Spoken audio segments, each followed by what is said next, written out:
I never thought I would spend my Saturday morning standing on my own land facing two police officers while a furious woman I had never even met screamed that I was trespassing on my own field.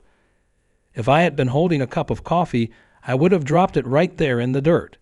Instead, I just stared, mouth half open, wondering how reality had taken such a wild turn. The officers were confused. Karen was red-faced and shouting about community bylaws. And I was 2 steps away from laughing out loud at the madness of it all. That field was not just some random patch of grass. It was a part of my family, a living memory that stretched back to 1950 when my grandfather first bought it with the last of his war savings. I grew up hearing stories about the old days, about the hard winters, the drought summers, the fall harvests that sometimes saved Christmas and sometimes barely paid for seed. My father had cared for this land with calloused hands and a stubborn heart. And when he passed it down to me, he made me promise one thing: never let anyone take it from you. I had always assumed he meant banks or developers. Maybe the slow creep of time. I never imagined the threat would come from an HOA president with a clipboard and a power complex the size of Texas. It all started innocently enough. A few months back, a new subdivision went up about 2 miles from my property line. They called it Willow Creek Estates, even though the nearest creek was a dry ditch that hadn't seen water since the Carter administration. Fancy homes popped up like weeds, each one bigger and shinier than the last. I didn't pay them much mind. I figured the folks who moved out here wanted a piece of the quiet life, same as anyone. I was wrong, dead wrong. Among the new residents was Karen, a woman whose entire personality seemed to be built around bossing other people around. From the moment she became HOA president, she acted like she had been crowned queen of the county. New rules, new boundaries, new complaints. First, she harassed her own neighborhood about mailbox heights and approved bird feeders. Then, when she ran out of people to bully, she set her sights beyond the subdivision. The first real sign of trouble came with a letter. I found it stuck in my old rusty mailbox, looking official but smelling fishy. It was from the Willow Creek Estates Homeowners Association, informing me that due to a new community initiative, adjacent lands would now be included under their maintenance guidelines. Maintenance guidelines, my foot. It said that by failing to respond within 30 days, I would be assumed to have agreed to HOA oversight. I laughed, crumpled it up, and tossed it into the wood stove. I figured that was the end of it. Again, I was wrong. A week later, another letter arrived.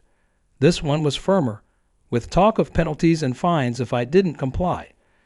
I showed it to my neighbor Marcus at the diner, and he nearly sprayed coffee across the table laughing. Everyone knew my field was my field. It was recorded, titled, and taxed in my name. There was no loophole, no gray area. It was private property, plain and simple. But Karen didn't understand simple. Or maybe she understood it and just didn't care. She had a vision, and in that vision, my field was hers to control. I started noticing little things. Surveyor flags planted along the edge of my fence, strange cars slowing down and taking pictures. At first, I thought maybe the county was planning some kind of road work, but when I asked around, nobody knew anything about it. Then came the fake HOA signs. One morning, I found a brand new sign bolted to my fence post, declaring the land under HOA jurisdiction and warning that trespassers would be fined. That was the day I stopped laughing. I called the county office, got copies of my deed, and had a long talk with my cousin Daniel, who just so happened to be a real bulldog of a lawyer. He told me not to worry, that no HOA had the power to claim private land without a sale or an eminent domain proceeding, and even then it would have to go through a long legal process. I was ready to let it ride out quietly, but Karen had other plans. She decided to escalate and escalate fast. It was a bright Saturday morning when it happened. I had just finished feeding the chickens when I heard the rumble of engines. 2 sheriff deputies pulled up the drive, their cruisers kicking up dust clouds.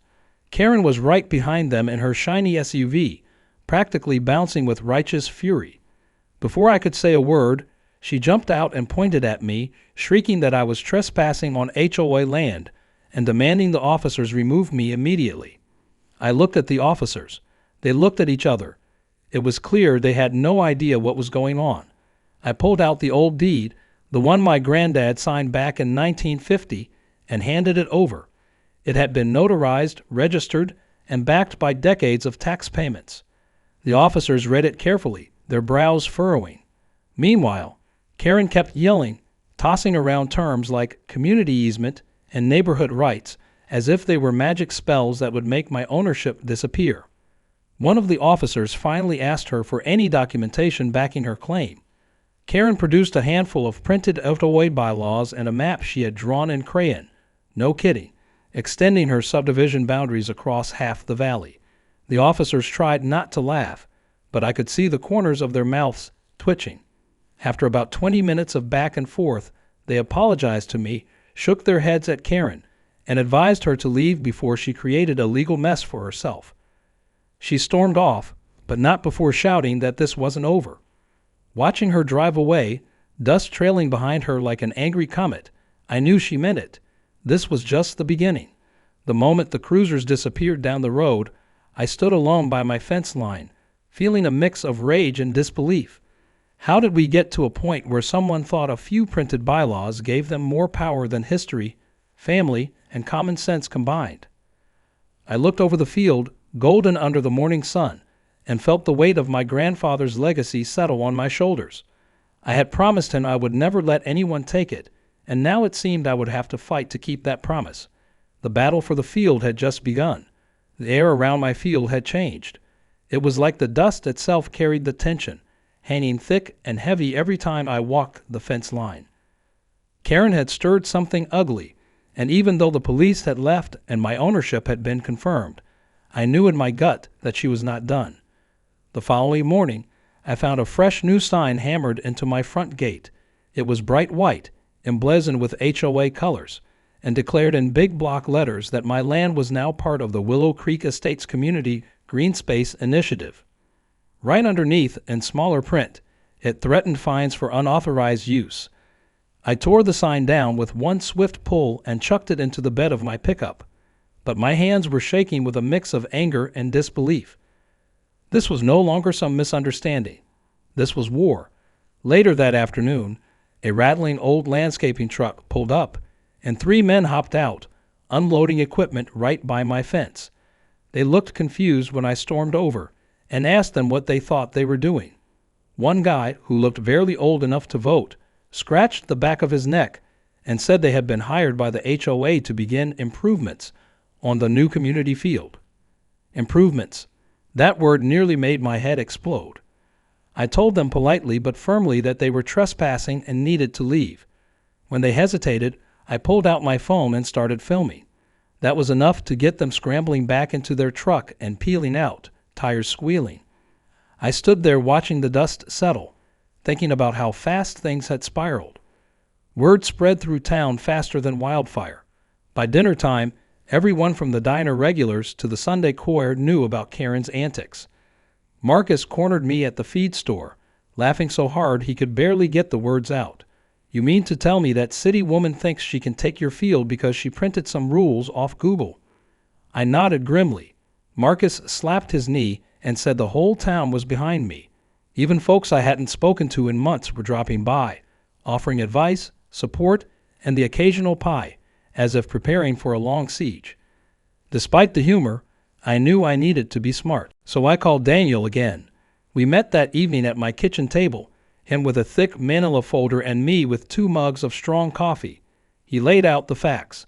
Legally, Karen had no ground to stand on. The deed was rock solid. The property taxes had been paid by my family for generations, and the county zoning laws were crystal clear. However, Daniel warned, if Karen kept escalating and I did nothing, she might succeed in creating enough confusion to cause a real problem. Perception, he said, could be just as dangerous as the law if not handled properly. We decided it was time to set a little trap, not to hurt anyone, but to catch Karen red-handed before she could cause real damage. I spent the next 2 days putting up signs around the field, bright and official-looking, warning of private property, restoration work in progress, and that all trespassers will be prosecuted. I also installed 2 brand-new trail cameras, hidden among the trees at the edge of the field. The cameras had motion sensors and sent alerts directly to my phone. If Karen or her hired hands stepped 1 foot onto my property, I would have proof. It didn't take long. 3 days later, just after sunrise, my phone buzzed with a motion alert. I pulled up the live feed, and there she was, clear as day, marching across my field with a clipboard in one hand and a little group of landscapers following behind her like ducklings. I couldn't believe the nerve. She was planting tiny flags, marking lines, directing men to dig small holes along my crop rows. My blood boiled, but I forced myself to stay calm. I needed more than anger. I needed evidence. I filmed the footage off my phone and called the sheriff. Now, my sheriff was an old buddy from high school, a man who loved 2 things more than anything else in the world: fishing and justice. When I explained what was happening, he chuckled low and told me to sit tight. He was coming in person. Less than an hour later, his cruiser rolled up, blue lights flashing just enough to be seen from the field without being blinding. I stood by the gate as he walked over, adjusting his hat and grinning. We didn't march in guns blazing. No, we took our time walking down the fence line, nice and slow, making sure Karen saw us coming. When she did, she straightened up like a cat caught in the kitchen sink. She tried to puff herself up, waving her clipboard like a sword, yelling about HOA authority and community initiatives. The sheriff listened politely, nodding occasionally, then asked to see her official authorization papers. Karen faltered, flipping through her stack of HOA bylaws and internet printouts. She handed over a few pages, none of which mentioned my land, and certainly none of which granted her any rights over it. The sheriff flipped through the papers, then handed them back. "Ma'am," he said, "you are trespassing on private property." Karen's face turned a remarkable shade of purple. She shrieked that I was lying, that the field was now under HOA jurisdiction, that she had every right to improve it for the good of the community. The sheriff raised an eyebrow and turned to me. I silently handed him my deed, my tax receipts, and the footage from my trail camera showing Karen leading the invasion. It took about 3 minutes for the sheriff to make up his mind. He told Karen she was under arrest for trespassing and property damage. The landscapers scrambled off the field, tools abandoned, looking like they wanted to melt into the grass. Karen screamed about lawsuits and rights and constitutional violations as the sheriff calmly cuffed her and read her rights. I stood there, arms crossed, watching the whole scene unfold with a grim satisfaction that was hard to describe. As she was led past me to the cruiser, Karen turned, fire in her eyes, and hissed that this wasn't over. I didn't bother replying. I just tipped my hat and watched her disappear behind the tinted windows. The sheriff gave me a wink and promised the paperwork would be handled by lunchtime. As the cruiser pulled away, I leaned on the fence post and let out a long, slow breath. Round 1 had gone to me, but deep down I knew the fight was far from over. Karen was stubborn, and I had a bad feeling she had more tricks up her sleeve. Still, for that moment, under the bright morning sun, with the field golden and whole behind me, I allowed myself a small smile. The land was safe, at least for now. After the dust settled from Karen's dramatic arrest, you would think any normal person would have taken the hint and backed off. But Karen wasn't normal. She was stubborn, entitled, and worst of all, she had a bruised ego that seemed to drive her to even greater heights of madness. It didn't even take a week before the next phase of her campaign against my field began, and this time she came at me with a plan so absurd it would have been funny if it hadn't been so infuriating. I had just finished reinforcing the fence along the western side of the property, putting up new no trespassing signs every few yards, when I noticed a strange truck parked near the edge of the field. It was one of those mobile surveying rigs, the kind the county uses when they're planning a road or rezoning land. My heart sank. For a moment, I wondered if Karen had somehow convinced the county to come after my field officially. I walked over to the truck and tapped on the window. A young guy with a clipboard jumped, rolled down the window, and looked at me with wide eyes. "You folks surveying this field?" I asked calmly. He nodded, flipping through a packet of papers, said he had orders from the Willow Creek Estates Homeowners Association to survey their new community property boundary lines. My jaw tightened. I told him politely but firmly that this was private land and asked to see his paperwork. The poor kid, clearly just a subcontractor, showed me a map that had obviously been altered by hand. Someone had redrawn the Willow Creek subdivision borders to include my field, 3 neighboring properties, and a section of county-owned road. I thanked him, told him to leave before he got caught up in something nasty, and then immediately called the sheriff. By that afternoon, the surveying company had received an official notice to cease and desist all activity on private property without verified authorization. Another small victory, but the message was clear.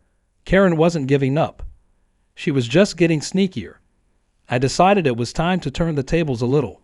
If Karen wanted a battle of wills, I would give her one she would never forget.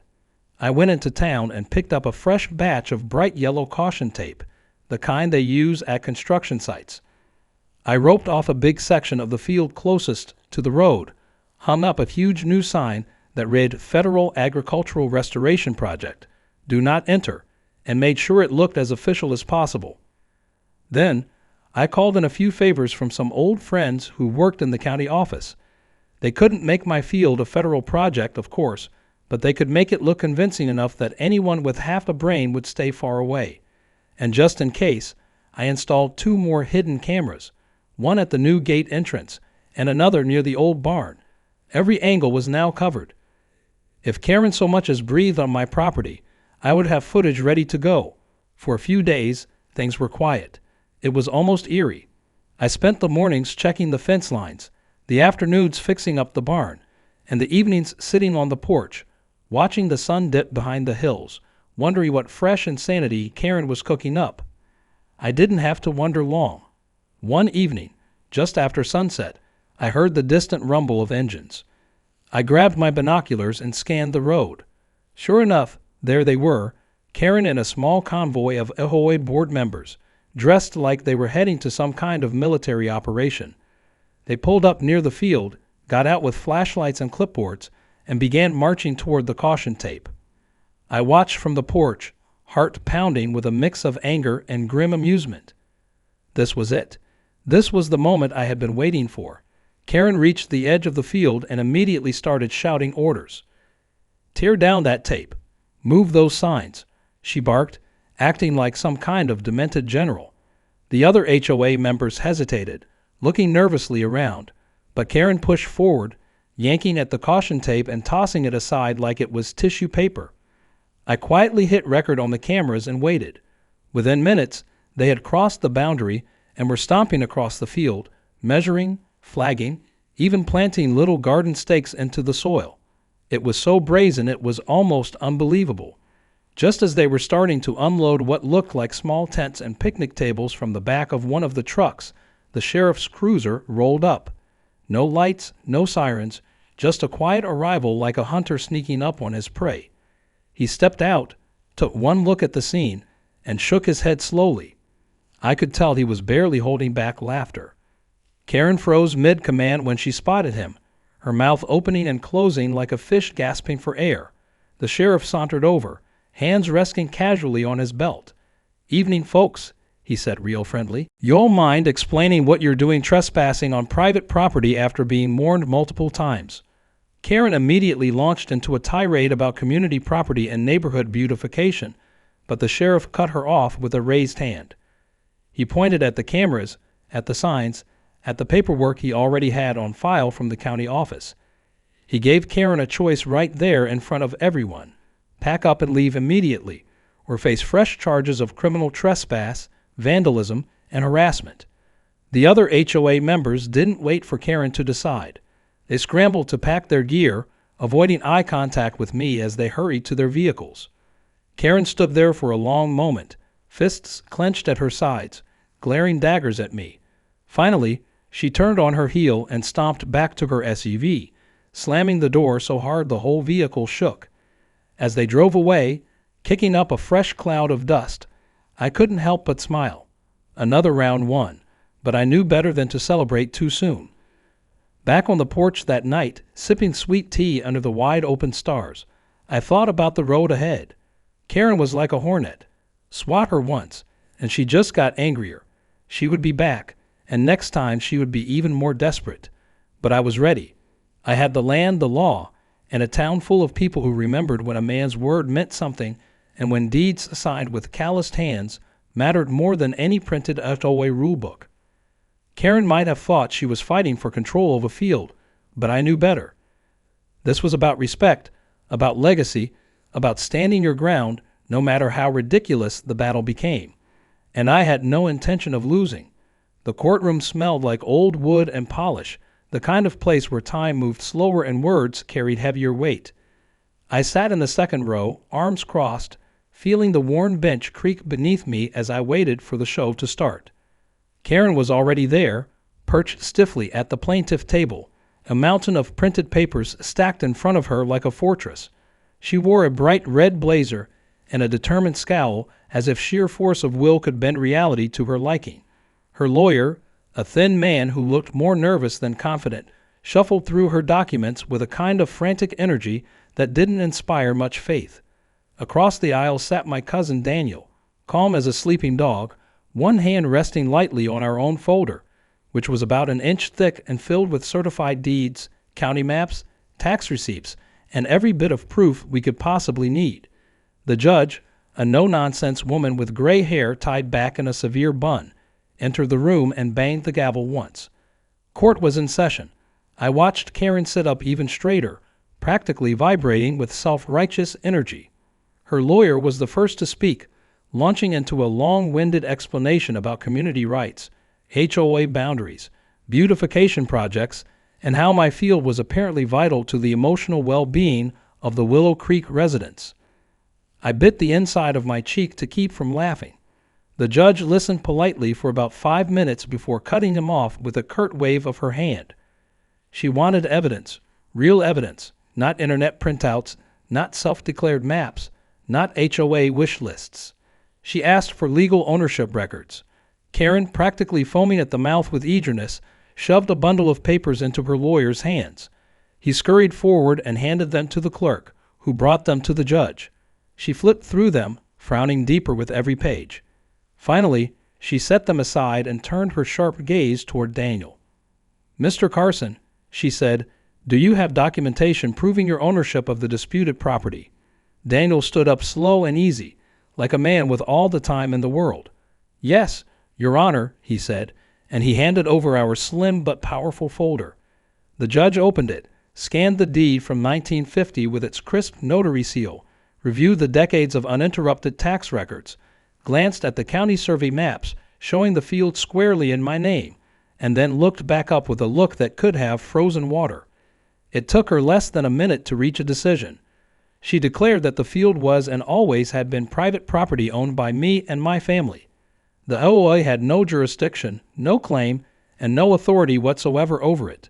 Karen tried to stand up and object, her voice rising to a shrill pitch about community needs and revitalization projects, but the judge cut her off like a guillotine dropping. "Ma'am," the judge said sharply, "this is not a matter of community desires. This is a matter of property law, and property law is not overridden by wishful thinking. Your continued harassment of Mr. Hayes will result in serious penalties." She then dropped the hammer even harder, ordering Karen to pay restitution for the damage done to my field, cover all court costs, and issue a formal written apology within 30 days. If she failed to comply, she would face contempt of court charges and possible jail time. Karen sat down so hard her chair squeaked against the polished floor. Her face was a kaleidoscope of emotions, flashing between disbelief, rage, and something dangerously close to tears. I almost felt bad for her. Almost. But then I remembered all the headaches, all the trespassing, all the arrogance, and the feeling vanished like smoke. Outside the courthouse, the mood was entirely different. A crowd had gathered, made up of neighbors, friends, and a few reporters who had caught wind of the story. When I stepped onto the sidewalk, they erupted into cheers and applause. Someone had brought a barbecue grill and was already firing it up right there on the courthouse lawn. Kids ran around waving homemade signs that said things like "Stand with Hayes" and "HOA Free Zone." Marcus handed me a cold soda and slapped me on the back so hard I nearly spilled it. "You did it," he hollered. "You sent that crazy woman packing." I laughed and shook my head. "Not yet," I said. "Give it time." The impromptu celebration turned into something more organized over the next few days. A group of local businesses decided to sponsor an official event, the first annual Field Day Festival, to celebrate private property rights and good old-fashioned community spirit. We set it for the following month, right in the middle of my field. I spent the next few weeks getting the land ready, mowing, trimming, setting up booths and banners. It was hard work, but it felt right, like I wasn't just defending the past, but building something new for the future. Karen, meanwhile, was having the worst month of her life. News of the court ruling spread fast, and with it came a tidal wave of anger from her own neighborhood. The Willow Creek HOA held an emergency meeting, during which several board members resigned on the spot, and others voted to strip Karen of her presidency. Rumor had it she tried to fight the decision, but after being shouted down by furious homeowners tired of paying fines and legal fees for her personal vendettas, she packed up her things and put her house on the market. The for sale sign went up one dreary afternoon, and by the end of the week, Karen was gone. She didn't say goodbye. No one threw her a farewell party. If anything, the town collectively breathed a sigh of relief as her SUV disappeared over the horizon. I watched her leave from my porch, coffee in hand, feeling a sense of closure settle over me. The storm had passed. The field was safe, and for the first time in months, the air felt clean again. The night before the Field Day Festival, I stood alone in the middle of the field, looking up at the stars. The soil beneath my boots was the same dirt my grandfather had walked, the same dirt my father had tilled, and now it was mine to protect and pass down someday. I thought about all the battles, big and small, that had led to this moment. About how easily history can be forgotten if you're not willing to fight for it.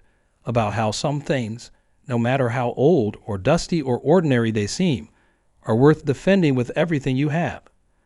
As the wind stirred the tall grass around me, carrying the faint sounds of laughter and music from the town gathering down the road, I smiled and whispered a silent promise to the land. No one would ever take it from us again.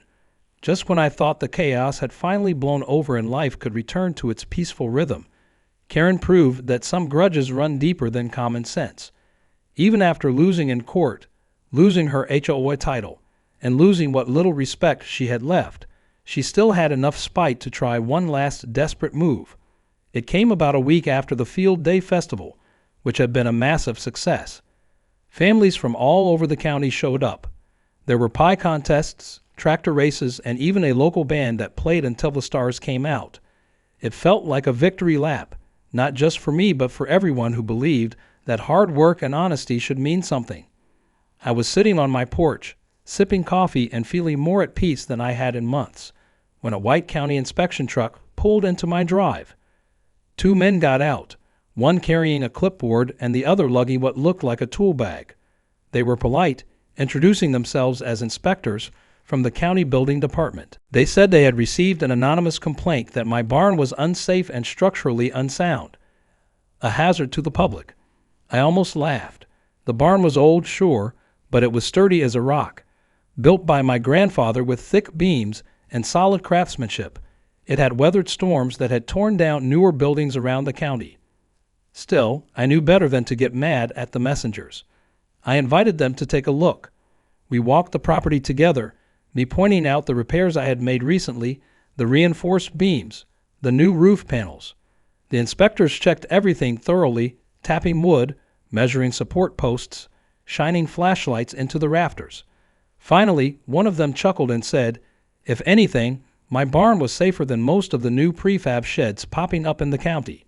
They apologized for bothering me and said they would file a report clearing me of any violations. Before they left, one of them leaned in a little and said quietly that he had seen this kind of thing before. Someone trying to cause trouble through false reports. He said it would go on record who had made the complaint. I smiled and thanked him, already knowing whose name would be on that form. Sure enough, a few days later, I got a call from the county office confirming it. The anonymous tip had come from none other than Karen. Apparently, even after selling her house, she had stayed just long enough to file one last petty complaint before skipping town. Part of me was amazed at the sheer dedication to being a nuisance. Another part of me was relieved. It meant she had no more tricks left. She was gone, and the field was finally mine to enjoy without fear of sabotage. With Karen out of the picture, something unexpected happened. The town started to change. People who had been quiet before, who had kept their heads down to avoid drama, began speaking up more. The Willow Creek residents elected a new HOA board, one that promised to stick to managing their own neighborhood and not meddle with the rest of the county. Farmers started hosting more community events on their land: barn dances, harvest festivals, craft fairs. There was a sense of pride growing, a sense that we had taken back more than just one field. We had reclaimed a way of life that had been slipping away. As for me, I decided to put some of the settlement money Karen had been ordered to pay to good use. I fixed up the barn even further, adding a small community center space inside where local kids could come learn about farming and history. We started hosting field trips from the nearby school, teaching city kids what it meant to plant a seed and watch it grow. It felt good to see the field full of life again, laughter and learning where there had once been tension and threat. One afternoon, I was sitting in the barn doorway, whittling a piece of wood and watching the sun dip low over the golden rows of hay, when Marcus pulled up in his old blue pickup. He got out slow, joints creaking, and handed me a newspaper with a big grin. The headline read, "Hayes's Field Designated Historic Agricultural Site." Turns out someone from the state agriculture department had heard about our battle and decided my land was worth preserving officially. It came with a small grant and a shiny metal plaque to hang by the gate. I laughed out loud, feeling lighter than I had in years. Karen had tried to steal the field, and in doing so, she had accidentally turned it into a protected landmark. Poetic justice at its finest. The town threw another party to celebrate, this one even bigger than Field Day. There was music, dancing, barbecue that could make a grown man cry, and more pies than any human should be allowed to eat in one sitting. I stood up by the old hay wagon to say a few words, not usually one for speeches, but feeling the moment deserved it. I thanked everyone for standing with me, for standing with tradition, and reminded them that a community is only as strong as the people willing to fight for it. The cheers that followed echoed out across the fields, bouncing off the hills and filling the evening air with something that felt an awful lot like hope. As the stars came out and the bonfire crackled high into the sky, I took a slow walk around the perimeter of the field. The land was quiet, alive, familiar in a way that reached down into my bones. I thought about my grandfather, about the promise I had made to him, about the fight that had started with a crazy HOA letter and ended with an entire town stronger and prouder than before.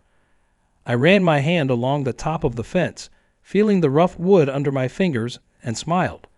This land had been ours since 1950, and now, thanks to a stubborn old woman who couldn't mind her own business, it would stay ours forever. Tomorrow there would be more work, more crops to tend, more repairs to make. But tonight was for remembering why we fight, why we hold on to the things that matter, and why some battles, no matter how ridiculous they seem, are worth every ounce of effort. Because when you stand up for what's right, even a simple patch of dirt can turn into something legendary. And some promises, no matter how many years pass, are too important to break. Life settled into a peaceful rhythm after all the dust and noise Karen had stirred up finally faded away. The field, once the center of so much chaos, was back to being what it had always been, a stretch of golden earth under a wide sky, patient and unbothered by the petty dramas of people. Every morning, I walked the perimeter, boots crunching over gravel and grass, breathing in the clean air that smelled of soil and promise. It wasn't just about ownership anymore. It was about stewardship, about carrying forward something bigger than myself. I spent the first few weeks after the celebration making small improvements to the land. I repaired fences, reseeded worn patches, and built a new rainwater collection system by the old barn. The kids who had visited during the field trips sent thank you cards, some with crayon drawings of tractors and sunflowers, and I pinned every single one inside the barn where the sunlight could catch them in the mornings. It amazed me how quickly something that had once been just a quiet piece of property became a symbol for the whole town. Folks would stop by on Saturdays, bringing homemade jams, offering to help mend fences, or just sitting for a spell on the porch, swapping stories about the old days. It felt like the field had stitched us all a little closer together, a patchwork of memories and effort sewn into the very soil. The Field Day Festival became an annual tradition. The second year, we had twice as many booths, a bigger stage for the band, and a pie-eating contest so fierce it made the local news. People came from neighboring towns, too, curious about the place where one stubborn old field had stood against the tide of pushy developments and HOA madness. I smiled every time I saw a new visitor lean against the fence and just stare out at the open land, like it was something precious they had almost forgotten existed. I found myself thinking more and more about legacy, not just the kind you leave behind in deeds and documents, but the kind that settles into the bones of a place. My grandfather had built that legacy with sweat and stubbornness. My father had kept it alive through hard winters and long summers, and now, somehow, it was my turn to not just preserve it, but to grow it. So I started small. I opened the field up for educational programs, letting kids plant rows of corn and pumpkins, teaching them how to turn the earth with their hands instead of just pushing buttons on a screen. Some of those kids had never even seen a real working farm before. Watching their eyes light up when seeds sprouted or when they held a wriggling earthworm for the first time was worth more than any paycheck I had ever earned. Over time, the field became more than just farmland. It became a gathering place, a living piece of community history. Weddings were held under the big oak tree by the south fence. Veterans held flag-raising ceremonies there every 4th of July. Local artists painted murals of the field and sold them at the summer fair. It was a slow, steady transformation built on trust and pride and the simple idea that some things are worth holding on to even when the world around you is racing to tear them down. One crisp autumn morning, as I was stacking hay bales for a harvest festival, a car pulled up the drive. It was a beat-up old sedan, the kind that had seen better decades. An elderly woman stepped out, thin and stooped, but moving with the careful grace of someone who had known hard work all her life. She introduced herself as Mrs. Jennings, said she had grown up just a few miles away but had moved to the city long ago. She had heard about the field, about the fight, and had come back to see it one more time. Her voice trembled a little as she told me about coming here as a girl, helping her father haul hay during summers, sneaking a kiss from her high school sweetheart under the shade of the big oak tree. Tears welled up in her eyes as she looked out over the fields, golden and endless under the afternoon sun. "Thank you for saving it," she said quietly. "Thank you for remembering." I stood there, hand in hand, not quite trusting my voice to answer. In that moment, I understood more deeply than ever why the battle had been worth it. It wasn't just about laws or ownership papers. It was about memory, about giving people a place where their own stories still lived and breathed in the rustle of the grass and the whisper of the wind. As the years rolled on, the field weathered new seasons, new challenges, but it stood strong. I planted new trees along the northern fence line, built a small pavilion for community gatherings, even started a farmer's market that ran every Saturday morning through the summer. There were hard times too, dry spells that cracked the earth, storms that toppled fence posts, but the land always came back, resilient and stubborn in the way of all living things that know their worth. Sometimes late at night, I would sit on the porch with a cup of coffee, looking out over the darkened fields, stars stretched overhead like a promise. I would think about Karen, wherever she had ended up, and wonder if she ever realized that her schemes had only made the field stronger, more cherished, more permanent. Probably not. Some people never understand the lessons life tries to teach them. But I understood. I understood that the true measure of a place is not in its boundaries or its paperwork, but in the way it roots itself into the hearts of the people who love it. The field had been ours since 1950, but now it belonged to everyone who believed in standing firm, in remembering what mattered, in planting something that would outlast themselves. And as long as I had breath in my body, I would make sure it stayed that way, because some fights aren't just about land. They're about honor, about family, about memory.